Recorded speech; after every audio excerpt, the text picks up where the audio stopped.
ये ध्यान से सुनो, ये अकाल मृत्यु प्रदान करने वाली बात है। जो हरणम च परश्वानाम परदाराभिमर्शनम सुहृदश्च परित्यागस त्रयो दोषा क्षयावह। आयु नष्ट हो जाती। मान लो आपकी 80 वर्ष की आयु निश्चित की गई, अब आपने ऐसे आचरण शुरू कर दिए तो आपकी आयु नष्ट होना प्रारंभ हो जाएगी, आप अकाल मृत्यु के शिकार हो जाएंगे। क्या? दूसरे की स्त्री को फुसला करके विश्वासघात, मान लो उसके पति से मित्रता की, बड़ा विश्वास दिलाया और उसकी स्त्री का दुर्वासना का खेल, अब आपकी आयु नष्ट होगी। देख लो, इतिहास साक्षी है, नष्ट होना पड़ा। आप क्या चीज हो? जो बड़े बड़े तपस्या से के धनी थे, रावण आदि, विनाश हो गया। कुंभकर्ण जब जगा तब यही कहा, तेरी बुद्धि नष्ट हो गई, जब तू हरण करके लाया था उसके पहले क्यों नहीं पूछा? ये कृत्य तेरे पूरे वंश का विनाश कर देगा।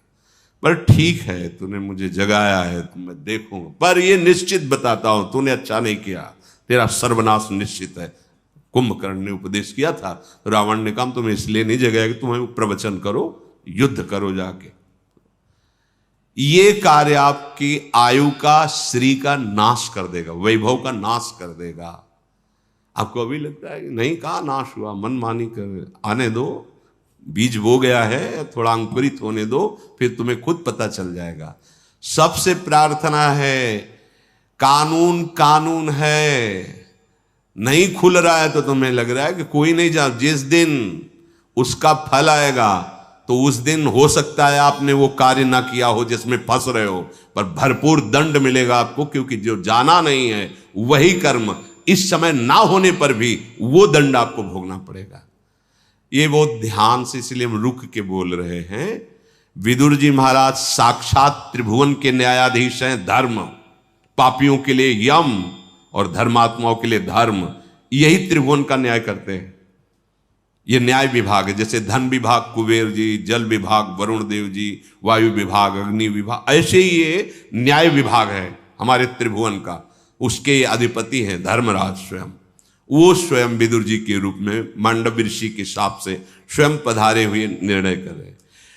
अकाल मृत्यु, आयु का अपहरण, जो मित्र बनाया, विश्वास दिलाया और उसकी स्त्री के साथ, या स्त्री अपने पति पर विश्वास जताकर दूसरे पुरुष से, तो ये मजाक मत समझना कि अरे सब ऐसे नहीं।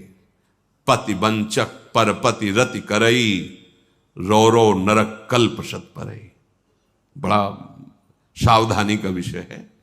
जैसा आपके भाग्य में संविधान है, गृहस्थी में शांत रहो, गंभीर रहो।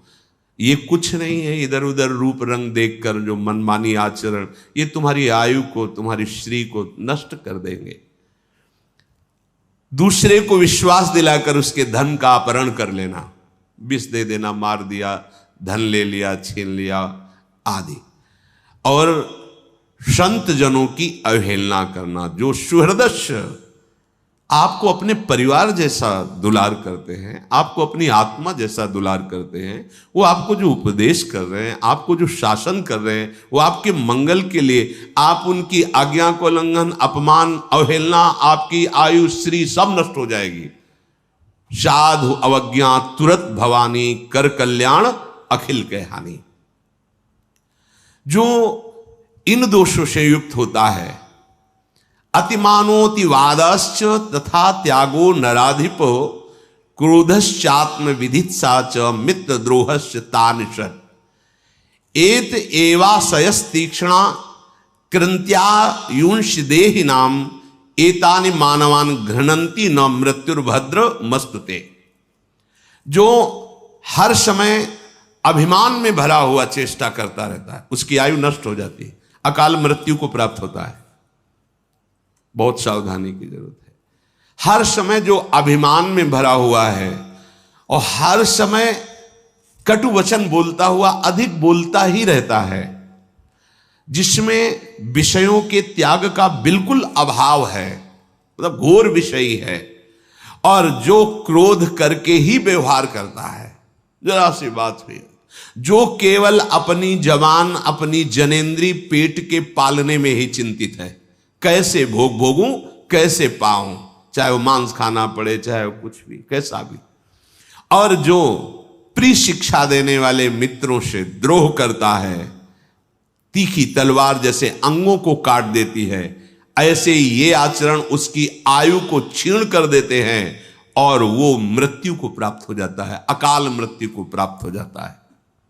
अत्यंत अभिमान में भरे रहना, बहुत गलत सलत वाणी से बोलते रहना, बिल्कुल विषयों के त्याग का अभाव, अर्थात घोर विषयी, घोर क्रोधी, जो जबान और जनेंद्री, रसेंद्री और जनेंद्री का ही लंपट है, जो उत्तम शिक्षा देने वाले मित्रों से द्रोह करता है, तो जैसे तीखी तलवार अंगों को काट देती है, ऐसे ये आचरण उसकी आयु को नष्ट कर देते हैं, वो अकाल मृत्यु को प्राप्त होता है।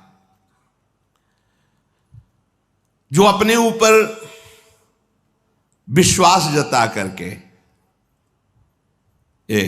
विश्वस्तस्य येति यो दारान यश्चापि गुरु तल्पगा, उसको मित्र बनाता है, बड़ा विश्वास दिलाता है और फिर उसकी स्त्री के साथ समागम करता है। वहां भी सारे में वर्णन, यहां भी वर्णन। और जो पूजनीय गुरु के समान, जैसे माता है, बहन है, बड़े भाई की पत्नी है, ये सब गुरु के समान पूजनीय है।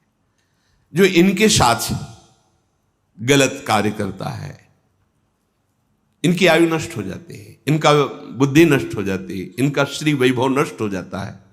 बहुत ध्यान से सुनो, यही हमारी ऐसी गलतियां होती हैं जो हमारी बुद्धि को भ्रष्ट कर देती है, हमारे जीवन को नष्ट कर देती है।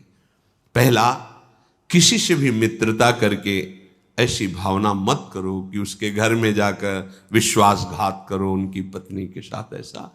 और जो आपकी पूज्या है, जैसे माँ है, बहन है, बेटी है, बड़े भाई की पत्नी, माता के समान मानी गई, पूर्व में चरण छूते हैं, माँ के समान उसको समझते हैं, तो इनको गुरु तुल्य मानना। जैसे हम गुरु को आदर से देखते हैं, ऐसे बेटी के प्रति, बहन के प्रति, अपनी माता के प्रति, ऐसे बड़े भाई की पत्नी के प्रति हम ऐसे भाव, अगर ये इनके साथ गलत भाव, तो आपकी आयु नष्ट हो जाएगी, आपकी श्री कीर्ति नष्ट हो जाएगी। जो किसी के भी साथ जो नीच आचरण वाली स्त्रियां हैं, अर्थात जो अर्थ आदि के लिए अपने देह को बेचती, ऐसों के साथ उसकी आयु नष्ट हो जाती है, उसका श्री कीर्ति नष्ट हो जाती है। और जो ब्रह्म ऋषियों की प्रति अपराध कर देता है किसी भी तरह का, जैसे रसिक मुरारी जी के चरित्र में आया कि राजा ने जब देखा बहुत संत सेवा हो रही, तो उन्होंने वहां अपना अधिकार जताना, नष्ट हो जाओगे। जो भागवत धर्म की सेवा में भागवत भाव को प्राप्त हुए जन है, तो सारा वैभव उनके चरणों में लुटता है। यदि आप शासक होकर, बड़े अधिकारी होकर, या आप बलवान होकर उसका अपहरण करते हैं, तो आपकी आयु नष्ट हो जाएगी, आपका श्री तेज पुण्य नष्ट हो जाएगा। जो किसी भी अहम में आकर के ऐसे जनों से सेवा कार्य के लिए आज्ञा करता है, संत जनों से, जो ब्रह्म ऋषि जन है, भगवत आराधन परायण है, आप बलवान हैं, आप पदाधिकारी, आप ऐसा, और आप उनसे आज्ञा करते हैं, तो आपके सुकृत नष्ट हो जाएंगे, आपकी आयु नष्ट हो जाएगी। जो आपकी शरण में आ गया है, अब चाहे अपने प्राण देने पड़े, पर उसका अहित नहीं होने देंगे। अगर वो शरणागत जो आपके समीप आया है, आपने धोखेबाजी करके उसकी हत्या करवा दी या आपने कर दी, तो इन सब की आयु चाहे जितना प्रायश्चित करें, इनकी आयु लिखा है, प्रायश्चित करने पर भी वेदों की आज्ञा है, सिद्धांत है कि उसकी आयु और वैभव नष्ट हो जाएगा। समय का इंतजार करो, ना तो ऐसे लोगों का संग करे, ना ऐसे कार्य करे। बार बार सबसे प्रार्थना की है, शराब मत पिए। क्यों? क्योंकि ये दोष बहुत भयंकर प्रकट हो जाएगा। जब आप मदिरा के नशे में होंगे तो आपको यह नहीं दिखाई देगा कि सामने कौन है, न बोलने में, न क्रिया में, न चेष्टा में, न चिंतन में, क्योंकि उसका काम ही है बुद्धि को भ्रष्ट कर देना। इसीलिए मना करते हैं हाथ जोड़कर, न तुम्हारे स्वास्थ्य के लिए अच्छा है, न तुम्हारे परलोक के लिए अच्छा है, न समाज के लिए अच्छा है, किसी भी तरह से अच्छा नहीं। मदिरापान करना, परस्त्री गमन करना, अभिमान भरी चेष्टा करना, अधिक गाली आदि बोलते रहना और विषयों में खूब अनुराग रखना, अर्थात विषयों का त्यागी ना होना, हर समय क्रोध नाक में रखे रहना, अपने रसेंद्री और जनेंद्री के ही भोग का केवल चिंतन करना, मित्र द्रोह अर्थात अपने मित्र पर विश्वास दिलाकर उसकी स्त्री के साथ समागम करना, और जो गुरु के समान पूज्य हैं उनके साथ ऐसी वृत्ति रखना, जो शरीर को बेचते हैं अर्थ आदि से उनके साथ समागम करना, जो ब्रह्म ऋषियों की जीविका को नष्ट कर देना, जो संत महात्मा इनसे आदेश पूर्वक सेवा करवाना, जो शरणागत की हिंसा करवा देना या हिंसा कर देना, इनकी आयु श्री ये नष्ट हो जाती है और वो अकाल मृत्यु को प्राप्त होते हैं। दो प्रकार के लोग नष्ट हो जाते हैं। एक वो जो गृहस्थ होकर अकर्मण्य हो जाते हैं, कायरता धारण करके कार्यों में, कर्तव्य कर्मों में प्रवृत्त नहीं होते, फिर क्या होगा? फिर अकर्तव्य कर्मों को करोगे। इसीलिए इस साधना से, महापुरुषों के वचनों से, कि वो ऊंचाई नहीं प्राप्त होती, पर साधना से असाधन छूट जाता है। असाधन छूटते ही आपका हृदय ऊंचाई की तरफ चलने लगता है। जो गृहस्थ होकर अकर्मण्य है वो नष्ट कर लेता है अपने आप को, अपने परिवार को। अपने कर्तव्य का पालन करो। यहां कर्म का तात्पर्य कर्तव्य का पालन करना है। अगर कर्तव्य का पालन नहीं कर रहे हो, अकर्तव्य कर रहे हो, तब तो वैसे ही नष्ट हो जाओगे। और जो सन्यासी होकर, बैरागी होकर जीने के लिए व्यापार आदि कुछ भी ऐसे कार्य करता है, वो नष्ट हो जाता है। वैरागी का जीवन प्रभु का भरोसा, रात दिन अपने गुरु के उपदिष्ट उपासना में लगना, अपने भरण पोषण की चिंता न करना। अपने भरण पोषण का जिम्मेवारी आराध्य देव गुरुदेव की है, हमें तो सिर्फ उनकी आज्ञा का पालन करना है। किसी भी तरह का कोई ऐसा कार्य न करना जिससे हम ये माने कि इसके द्वारा हमारा भरण पोषण होता है। हमारी जो आराधना है उस पर चले जा रहे हैं। योगक्षेमम वहां में हम गुरुदेव करेंगे, आराध्य देव करेंगे। सन्यासी होकर के कार्यों में लगना, अर्थ प्राप्ति के लिए, सुख भोग के लिए, नाना प्रकार नहीं, आपका एक ही कार्य है, निरंतर चित्त वृत्ति को भगवदाकार करना। आपके शरीर का भरण पोषण, समाज की व्यवस्था, ये सब भागवती प्रभाव से होगी। आपको इसके लिए उपाय नहीं करना है, इसके लिए उपाय नहीं करना है। अपने सारी की सारी ऊर्जा शक्ति भजन में, भगवत चिंतन में, और उसी से जगत मंगल, सर्वे भवन्तु सुखिना। हमारे भजन का फल सर्वे भवन्तु सुखिना, सब सुखी हो, सब स्वस्थ रहे, सबकी बुद्धि धर्म में लगे, सब भगवान का भजन करते हुए आनंद को प्राप्त हो।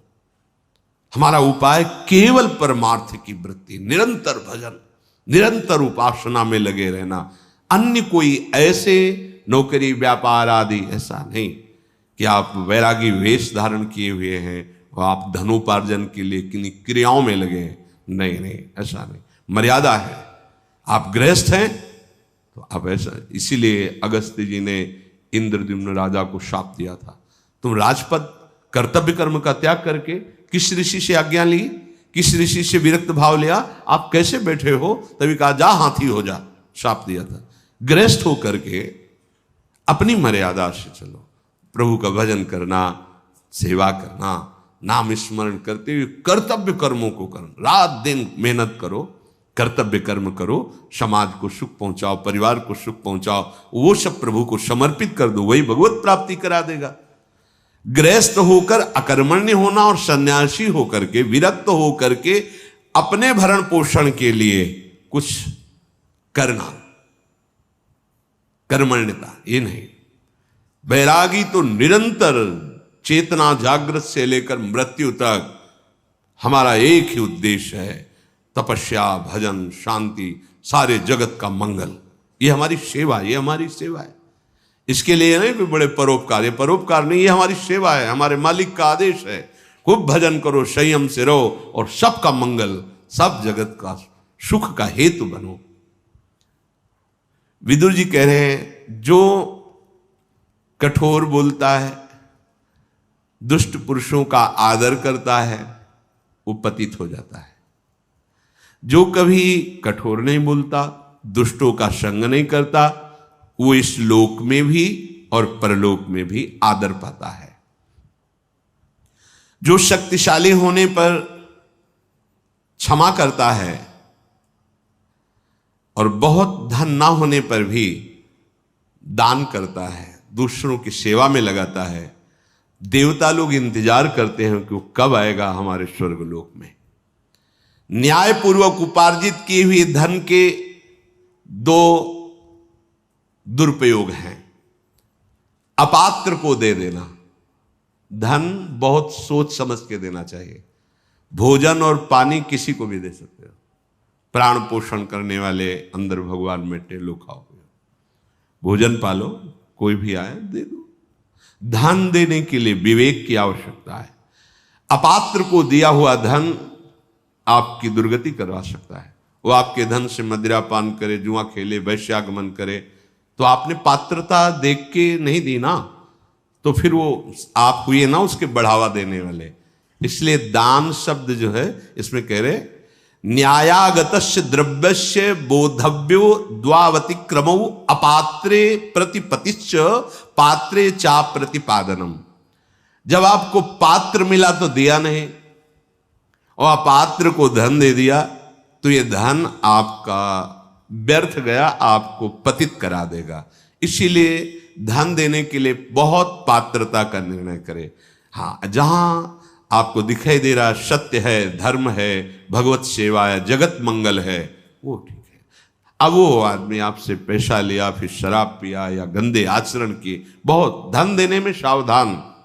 वो भोजन पानी देने में किसी को भी पवा सकते हो, वो कैसा भी जीव है। वो जब तो अहम वैश्वानरो भूत्वा प्राणी नाम देहमाश्रिता, भगवान सबके हृदय में वो अन्न पचाने के लिए बैठे हुए हैं, वो देने में कोई बात नहीं है।